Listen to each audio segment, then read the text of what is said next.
Yeah.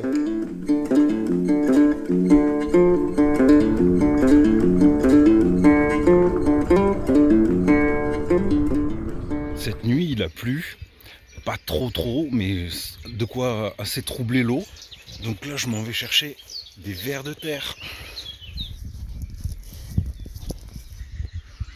Et voilà le spot.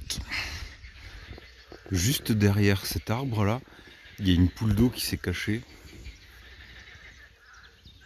Là-bas, on a un petit canard sauvage au fond de la mare, au milieu des grenouilles et des crapauds qui se la donnent.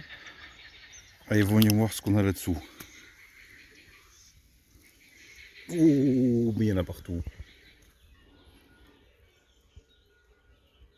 Alors je les veux pas trop gros. Ça j'aime bien, là c'est pas tout petit, c'est pas énorme. Ça se met sur un hameçon de 14, allez. C'est parfait. Bon voilà, en 2-3 minutes j'ai une petite poignée de vers de terre, il doit y en avoir une bonne cinquantaine. Et puis encore, j'ai pas saccagé le poste, ça sert à rien. Je préfère les laisser y revenir, qu'ils restent au frais, qu'ils se reproduisent, plutôt que de les prendre et de les gaspiller et qu'ils meurent dans la boîte. Phase très importante, c'est le moment de partir. Je vais pas laisser ça retourner comme ça. En fait, le fait d'avoir retourné, s'il fait chaud, ça va tout assécher. Donc là, avant de repartir, je vais retasser bien comme il faut le spot. Si je reviens demain ou après-demain, ils seront toujours là. J'aurai pas besoin de chercher ailleurs. Je vais rester sur le même endroit. Voilà, là c'est bien tassé. Bon, c'est plus facile quand on fait 130 kg. Je vais pouvoir aller me laver les mains. Je suis à côté d'un point d'eau. Je vais pouvoir aller me chercher aussi de la mousse sur le petit ruisseau qui passe à côté. Cette mousse, je la mettrai dans la boîte pour que les vers de terre ils restent au frais toute la journée. Voilà, donc par exemple là j'ai normalement de la belle mousse. Là, superbe. Je vais en prendre pas plus que ce qu'il me faut, toujours pareil. Voilà, tac. Ça suffit largement. Je vais enlever la terre, je vais la tremper dans l'eau. Enlever la terre, bien l'essorer très fort. Et puis je le mettrai dans la boîte, ça va permettre de garder au frais les vers de terre. Même l'été, ça me passe, ils me font bien la journée, ils restent au frais toute la journée là-dedans. Voilà, les mains lavées. Et puis voilà, je vais pouvoir retrouver mes clients. Ne m'en voulez pas le matin, si vous me retrouvez et que j'ai les genoux trempés, c'est que je me suis penché dans l'eau pour me laver les mains. Voilà, je suis pas un vieux crado, c'est juste que quand on se retrouve, je suis allé vous chercher les vers de terre.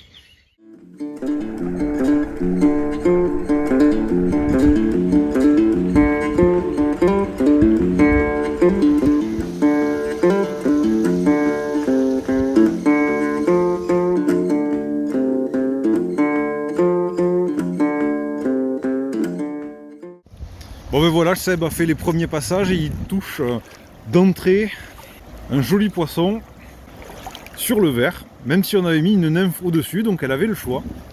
On a le temps, hein, tranquillement. Ça y est, on commence à l'apercevoir.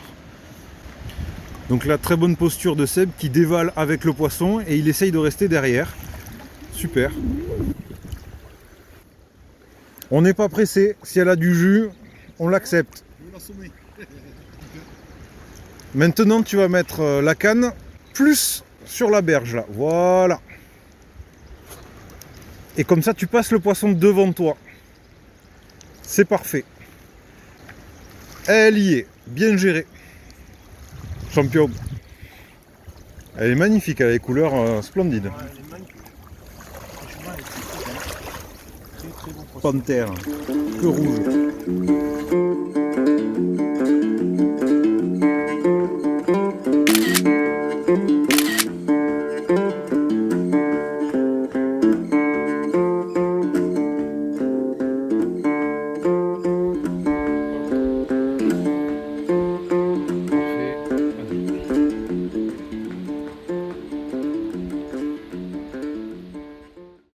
Bon, ça y est, le ver de terre c'est fini, on est passé à la nymphe. Il y a eu quelques éclosions. Allez, tu peux la relâcher, tranquille. Super. Nickel.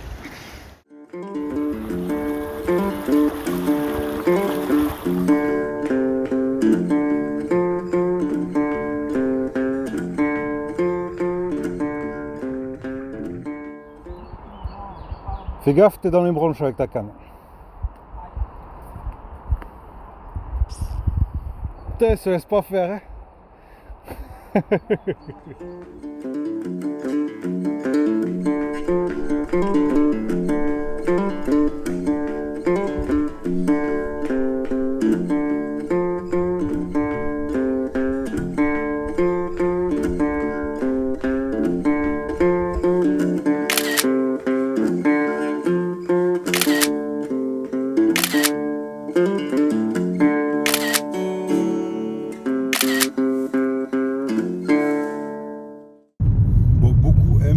Café pour la conservation des vers de terre. Moi, c'est pas un truc que j'affectionne particulièrement pour deux raisons très simples. La première, c'est que le marc de café il est très sec, donc ça va bien aller quand on pêche plutôt en montagne en vers de terre et où par journée même chaude ça reste supportable pour les vers de terre. Je préfère quelque chose qui soit plus humidifié, donc comme la mousse, et qu'on va pouvoir remouiller si nécessaire pendant la journée. Deuxième raison, c'est tout simplement que même si les vers de terre se conservent bien dans le marc de café, nous n'avons pas de truites, je veux dire, colombiennes. Les grosses truites de plaine, qui sont plus méfiantes, qui gardent en bouche, etc., elles auraient tendance, si ça leur plaît pas, à pouvoir recracher ce goût de café qu'elles ne connaissent absolument pas. Voilà, et pour l'instant, il n'a pas été prouvé que le café était un attractant à truite. Quant aux petites truites de montagne, elles ont moins à manger, elles se jettent beaucoup plus facilement sur ce qui passe, et en plus elles s'y jettent assez voracement. Du coup, ça les dérange beaucoup moins.